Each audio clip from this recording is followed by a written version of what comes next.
Welcome back to the Deep Dive. If you spent any time at all researching modern mirrorless systems lately, you'll know that choosing your next camera is, rarely straightforward. It's not. It's a minefield. It really is. And Canon, in particular, has engineered this magnificent strategic dilemma for its users. They've launched two cameras in the RF mount that operate at almost the same price point, yet they represent two, well, fundamentally opposed philosophies. It truly is a fascinating puzzle, and it's one that forces every photographer to really look inward and, define their priorities. We are wading into the Canon R7 versus the Canon R8. Right. And this is more than just a spec sheet comparison. It's a battle for the soul of the enthusiast camera market.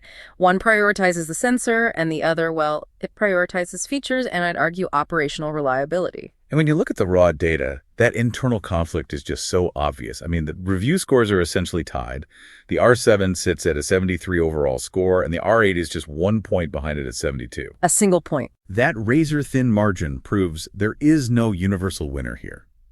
The choice hinges entirely on your real-world shooting demands. And that's our mission today. We want to provide that crucial context. We want to cut through all the marketing noise, the feature checklists, and really define the core philosophy of each camera body. So you can match the gear to your actual needs. Exactly. Rather than chasing some perceived hierarchy, this is, the shortcut to being well-informed about Canon's strategy and ultimately your investment. We can establish the core tension immediately because this is the definition of a clear-cut engineering trade-off. Absolutely. Think of the R8 as the full-frame minimalist. Well, It leverages the advantage of a massive sensor while making these very calculated sacrifices in other areas. what kind of sacrifices? Things like power, storage security, and physical stabilization.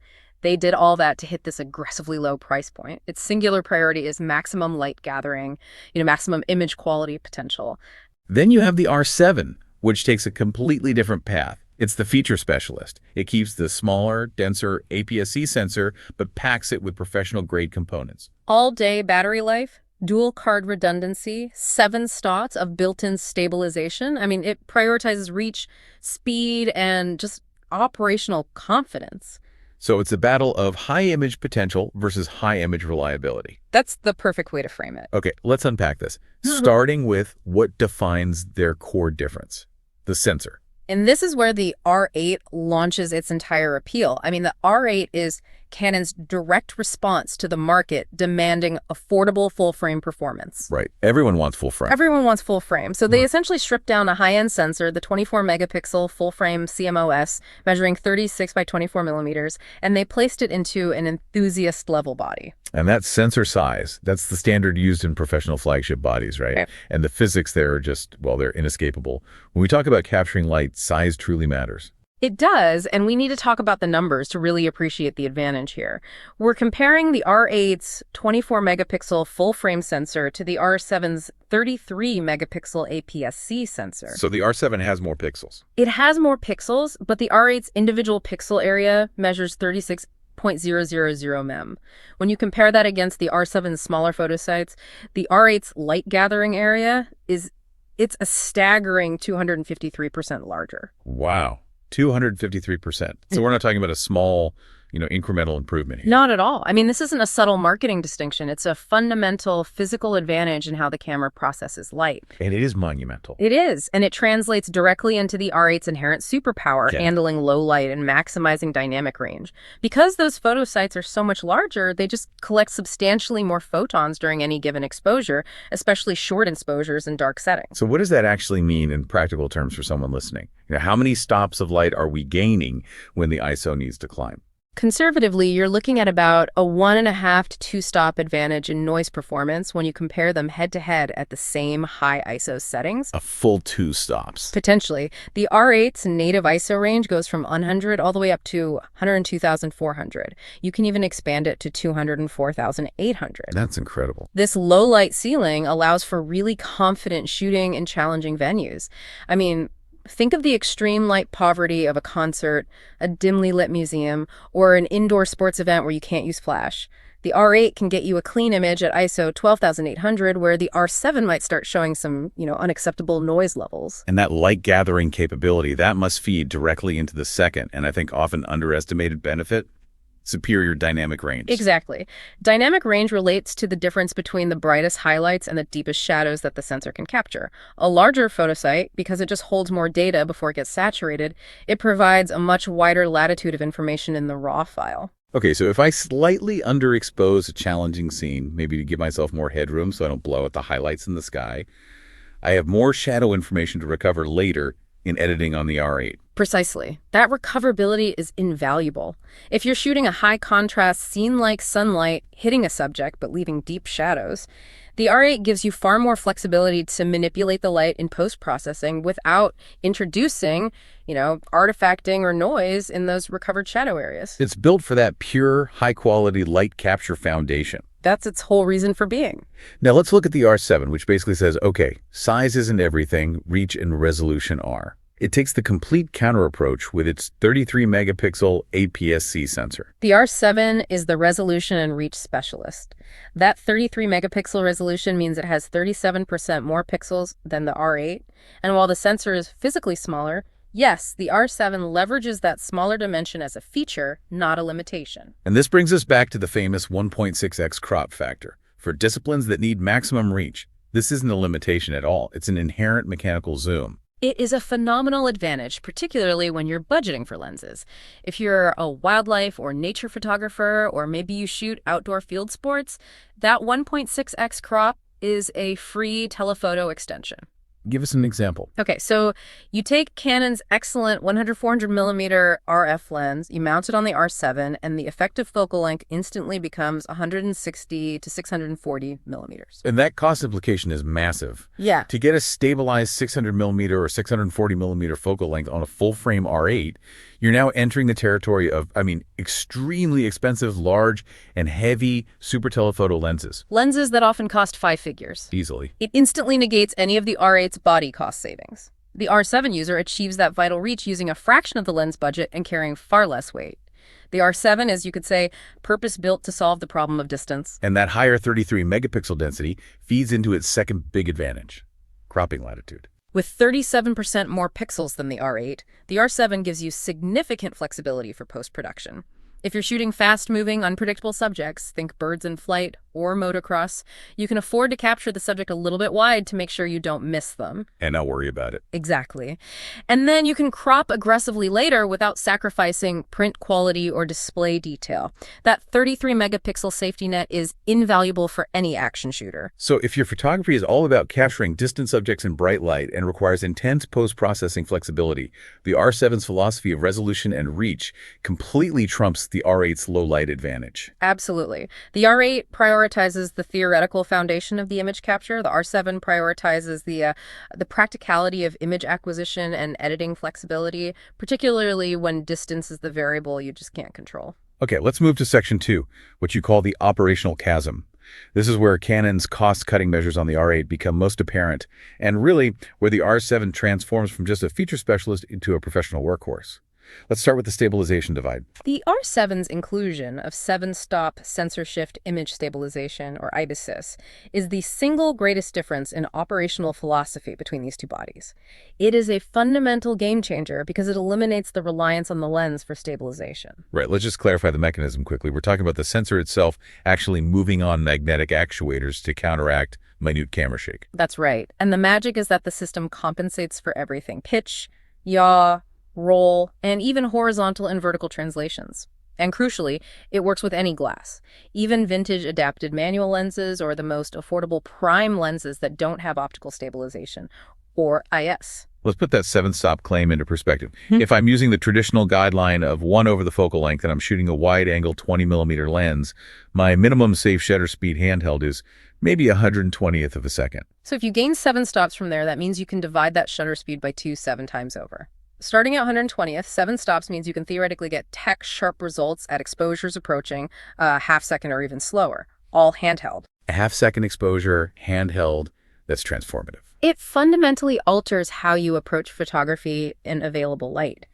For landscape photographers, you can now shoot during deep twilight at base ISO 100, the cleanest possible setting, without having to haul a tripod around. And for street photography, You maintain discretion, You keep the ISO low, use slower shutter speeds, and you ensure maximum image quality when the available light is limited. This sounds almost too good, but wait. The R8 has that incredible low-light full-frame sensor. So doesn't the R8's ability to handle high ISO inherently reduce the need for IBIS?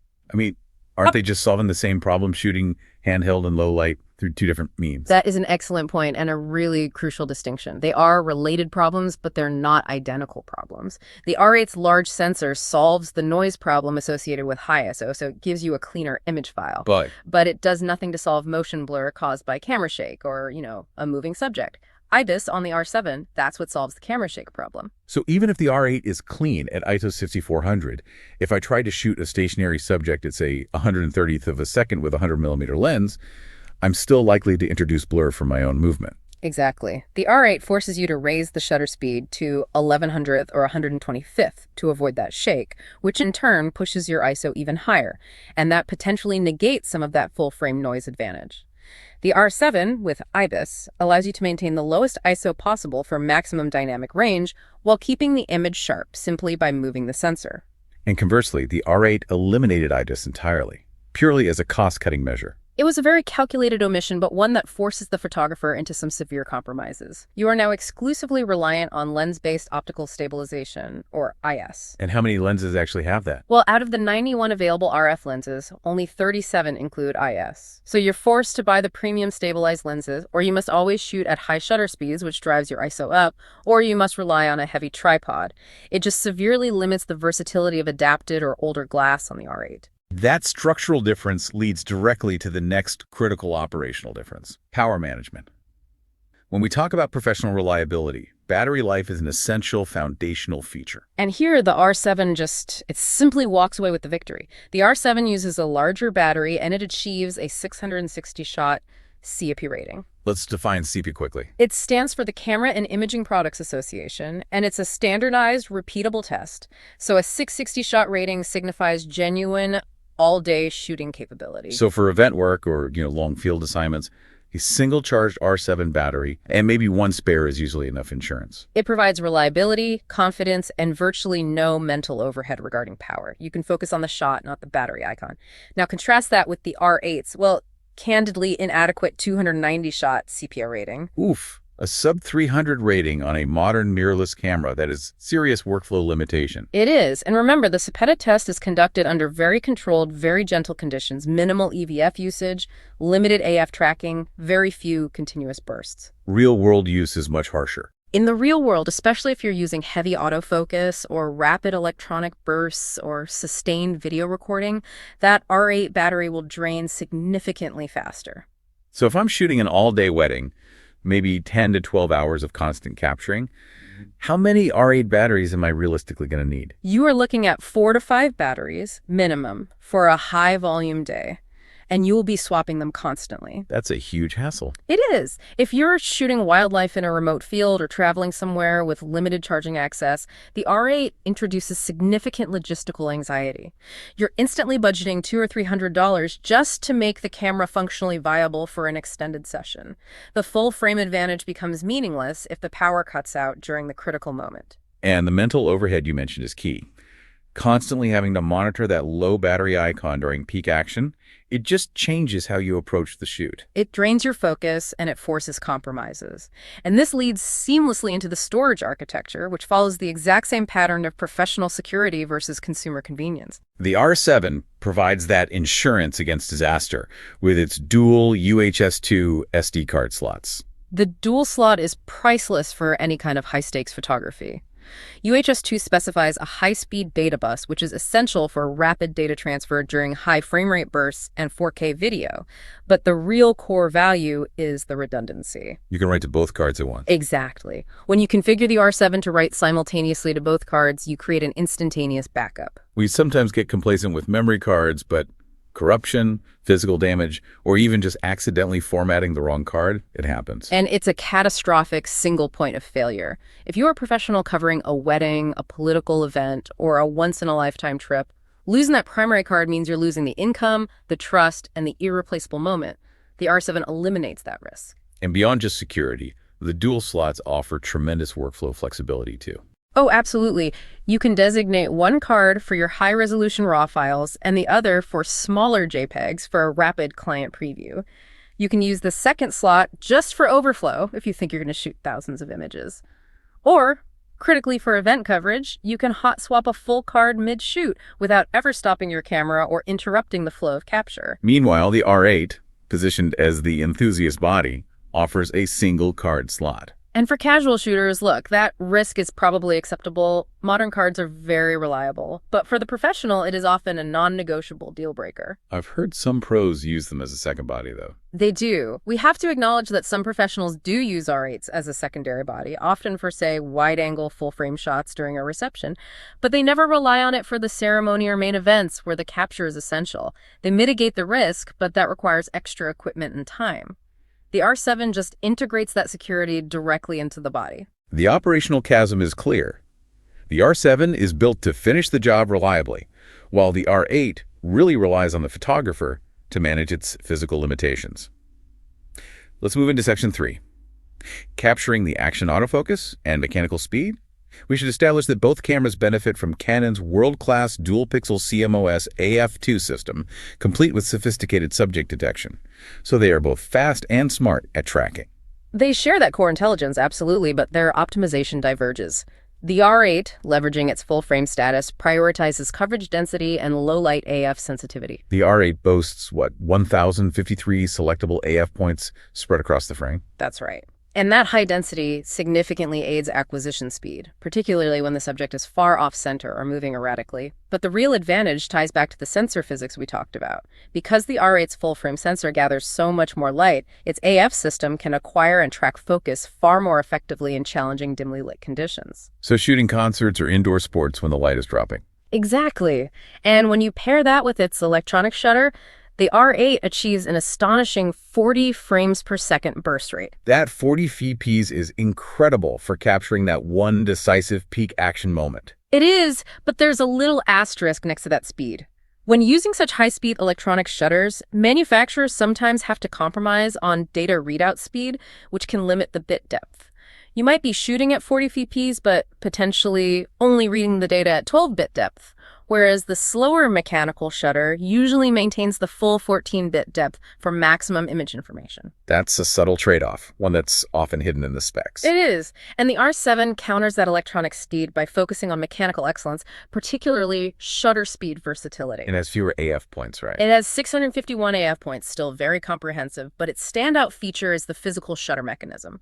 The R7 achieves a maximum mechanical shutter speed of 18,000th of a second. Which is double the R8's 14,000th of a second limit. Correct, and that faster mechanical shutter speed is essential for several critical scenarios. Like what? Well, firstly, when you're shooting in extremely bright conditions, sun on snow, a beach in midday, motorsports, that faster shutter is necessary to maintain exposure control. It lets you use a wide aperture like f1.4 or f2.8 for depth of field control without completely overexposing the scene. And secondly, there's the issue of rolling shutter artifacts, which we need to elaborate on because it dictates when an electronic shutter is simply unusable. This is critical. The electronic shutter, particularly on entry-level bodies, doesn't capture the entire frame at the same time. It reads the data line by line from top to bottom. So if an object is moving really fast. If an object is moving extremely rapidly, think of a baseball bat swinging, a golf club hitting a ball, or a helicopter rotor. That line-by-line reading causes geometric distortion. It bends straight lines, or it skews the shape of the object. But the faster 18,000th mechanical shutter on the R7 solves this completely. Precisely. Because the physical curtain exposes the entire sensor instantly. If you are an action photographer who captures fast motion and bright light, the R7's superior mechanical shutter speed and its ability to completely prevent rolling shutter artifacts makes it the only viable choice. It also offers the most reliable flash synchronization. And the mechanical burst rate reflects this versatility too. While the R8 boasts that 40 fps electronic, its mechanical rate drops dramatically to just 6 fps. Yeah, that 6 fps mechanical rate on the R8 is quite low for a modern action camera. The R7 provides 15 frames per second mechanical shooting, which is more than twice the speed. It's still fast. It's still very fast, and it means the R7 maintains rapid, reliable capture of peak action moments without you ever having to worry about distortion, whether silent operation is needed or not. The R7 is undoubtedly the more versatile action camera across all shutter types. Okay, let's transition now into Section 4, focusing on video capabilities and physical design. Both bodies are modern mirrorless cameras, so I assume they both start from a position of strength when it comes to video. Yes, the foundation is strong and it's shared. You get 4K UHD with unlimited duration, fully articulating touchscreens for monitoring, external microphone and headphone jacks, Canon log for color grading, and excellent DPF tracking in both. Let's briefly define Canon log. Why is that considered a professional feature, especially when a lot of enthusiasts might prefer a baked-in color profile? Canon log, or C-log, is a specialized gamma curve that records a really flat or low contrast profile. It intentionally sacrifices contrast to retain the maximum amount of data in the shadows and the highlights. So it's all about post-production. It's absolutely essential for professional post-production. It gives the color grader the greatest possible latitude to adjust brightness, color, and contrast without introducing banding or breaking the image. If you plan on matching the R8 or R7 footage with other professional cameras, C-log is a non-negotiable tool. Now, where do the video capabilities start to diverge? The R8 seems optimized for high speed and more polished narrative productions. The R8's key video wins are speed and correction. It can capture dramatic slow motion footage at 180 frames per second at full HD resolution, which significantly surpasses the R7's 120 kps limit. And the inclusion of lens breathing correction, that's something you usually see only on higher-end bodies. It is, and it's a hallmark of polished production. Lens breathing is that subtle shift in focal length or magnification that happens when you change focus distance, a rack focus. The R8 can electronically correct this artifact with supported RF lenses, making your focus pulls much smoother and less distracting for the viewer. Which is huge for narrative work. Huge! If you are creating polished narrative film content or high-end interviews, that feature alone adds immense value. Plus, the R8's significantly lighter weight supports easier operation on gimbals, improving stabilization for motion shots. The R7, however, seems to lean into its operational strengths for video, particularly for that run-and-gun documentary style, or for solo creators who can't rely on a massive crew or an extensive stabilization setup. The 7-stop IBIS is transformative for video.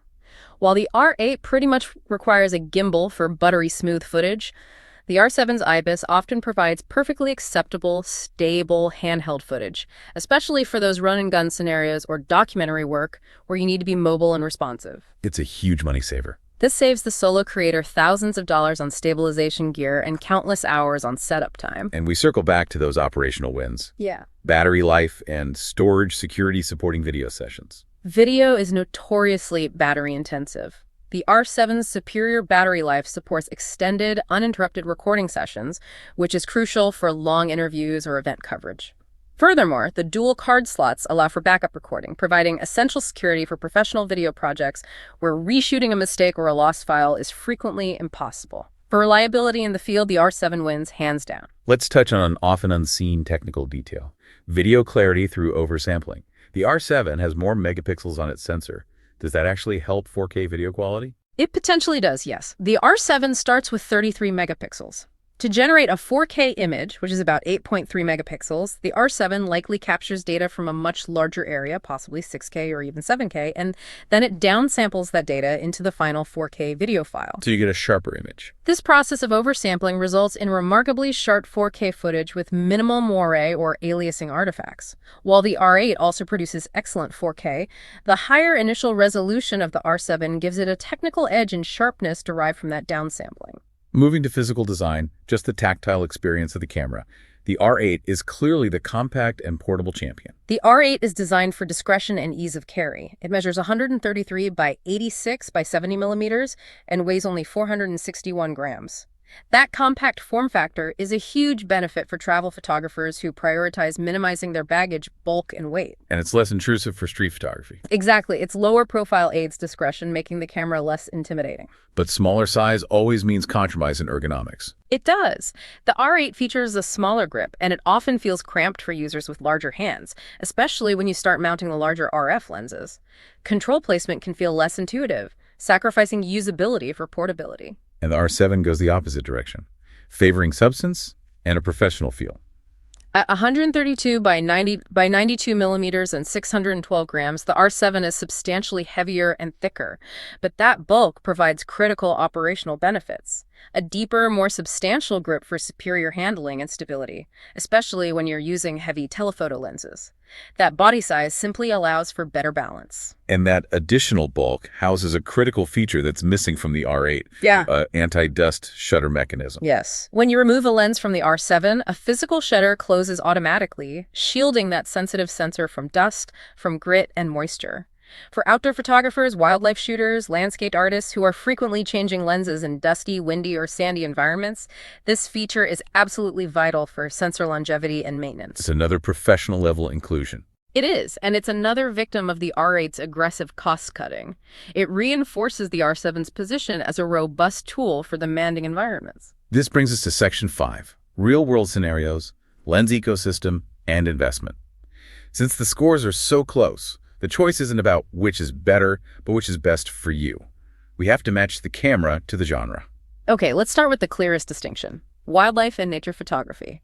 This is a decisive, purpose-built win for the R7. We've established the 3 reasons: the 1.6x crop, the IBIs, and the battery life. The 1.6x crop factor is a non-negotiable advantage. It instantly provides a 60% mechanical focal length extension, often getting you to 600 millimeters or more with consumer-grade glass. I have to couple that with the IBS. You couple that with 7-stop IBS for sharper handheld telephoto shots from unstable positions, and the 660-shot battery life that ensures you don't miss the shot while you're swapping power in a remote field location. The R7 is designed specifically to maximize reach and acquisition security for this genre. Okay, now travel photography.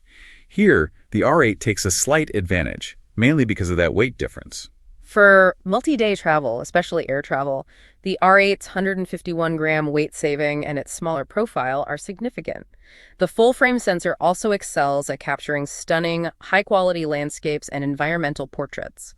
It just disappears into a small day bag and reduces fatigue during long days of exploring. But the operational reservation here, particularly the battery life, makes the R8 a pretty complicated travel partner. It introduces significant anxiety. Travel often involves long periods away from accessible power. If you're relying on the R8, you have to carry a power bank or multiple batteries, which negates some of that weight advantage. Right. The R7, conversely, can handle 2 or 3 days of moderate use on a single charge. The R8 makes you a battery manager first and a photographer second. Next, the high-stakes environment of wedding and event photography. The R8 is often rated as having the advantage here, but the professional reservations are, well, they're extreme. The R8's full-frame low-light capability is invaluable. Reception halls are dark, and the ability to shoot confidently at ISO 6400 or 12,800 with minimal noise is crucial. And you get that full-frame look. And you get that signature shallow depth of field look, the creamy, blurred background bokeh that clients specifically pay for in professional portraiture. However, we cannot ignore the catastrophic operational risk. The single card slot and the inadequate battery life often make the R8 unusable as a primary workhorse camera for weddings. The risk of losing the ceremony or essential portraits due to card failure is just professionally unacceptable. So it's image potential versus professional security again. Exactly. While the R8 offers superior image potential, the R7 offers professional security. Many pros who use the R8 will relegate it to controlled, low-risk moments or use it solely tethered or with an external recorder, shifting the risk burden away from the camera itself. For a serious professional, the R7's dual slots are the default choice, regardless of the noise difference. Street photography. The R7 is the clear favorite here, garnering a 90% rating in the source analysis. That high rating comes from the perfect combination of its features for available light and responsiveness. IBIS allows the street photographer to maintain low ISOs for superior detail and dynamic range while still shooting handheld. The higher 33-megapixel resolution provides essential cropping flexibility when you can't get close to a spontaneous subject. And the battery life. And its relative discretion, paired with all-day battery life, makes it reliable for long hours on the pavement. Finally, portraiture. A very slight advantage to the R7 here, 67% versus 65%. This is a really nuanced battle between aesthetic and practicality.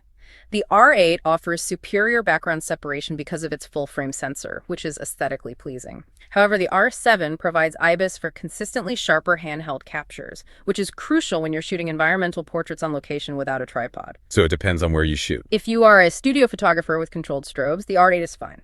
If you are shooting handheld portraits outside, the R7 stabilization offers more keepers. This all hinges on the long-term investment. The lens ecosystem. The body cost is just the beginning. The system cost is the true hurdle. And we have to define the R8 as the gateway camera.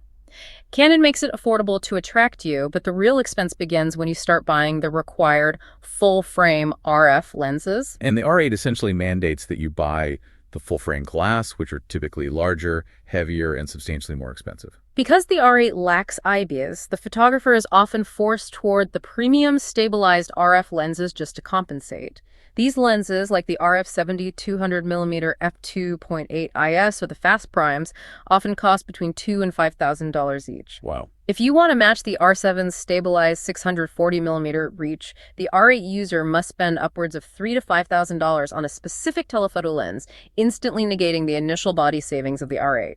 The R8 is committing you to an extremely expensive ecosystem. The R7, conversely, is the destination camera. You are less likely to outgrow the R7 because it comes fully featured.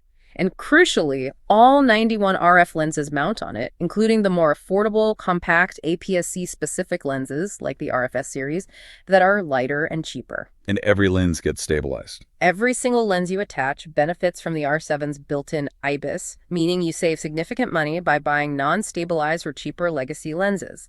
The R7 offers a much more budget-friendly and versatile path to comprehensive focal length coverage. Let's look specifically at the price-to-performance analysis using those true system costs. The R8 body at $1,099 is incredible for full frame, but it's a deceptive price. As we discussed, you must immediately budget $200 or $300 for 3 or 4 extra batteries, and you have the ongoing expense of premium stabilized lenses to compensate for the lack of IBIS.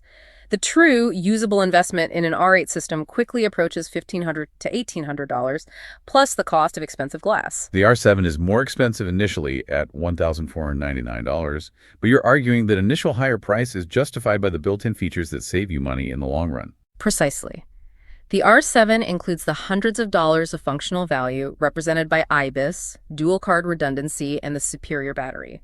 You are paying for features that would cost significantly more to add externally.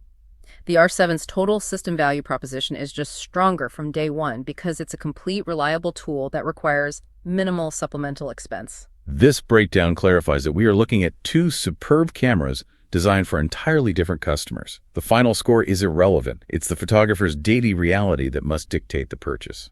To summarize this deep dive, the R8 sacrifices operational security, power, and stabilization for the pure light-gathering advantage of the full-frame sensor. It is superior for controlled lighting, low-light environments, and maximizing that aesthetic background blur. And the R7 sacrifices sensor size for complete professional operational capability, superior reach, robust resolution, and security. It is engineered for action, for unpredictability, and for environments where reliability and stabilization are paramount. The ultimate decision has to align with your photography reality, not your aspirations. If your reality involves shooting unpredictable subjects in varying conditions, or if your images are irreplaceable, like a wedding or documentary footage, then the R8's single card slot and poor battery life are fundamental issues that no amount of low-light performance can overcome. It's the failure mode that matters most when high stakes are involved. Which brings us to our final thought for you, the listener.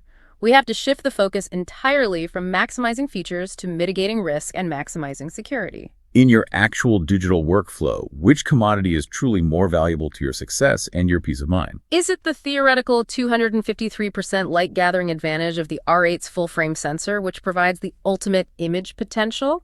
Or is it the professional security provided by the R7's dual card slots, 7-stop IBIS, and all-day battery life that guarantees the capture is never lost, interrupted, or ruined by camera shake, prioritizing image security? That profound trade-off is the essence of this choice and should be the central point of your decision-making process. It really should. That's a perfect place to leave the conversation. Think about how you actually shoot, not just what the marketing promises. We hope this deep dive into the R7 and R8 has given you the clarity and the critical context you need. We will catch you next time.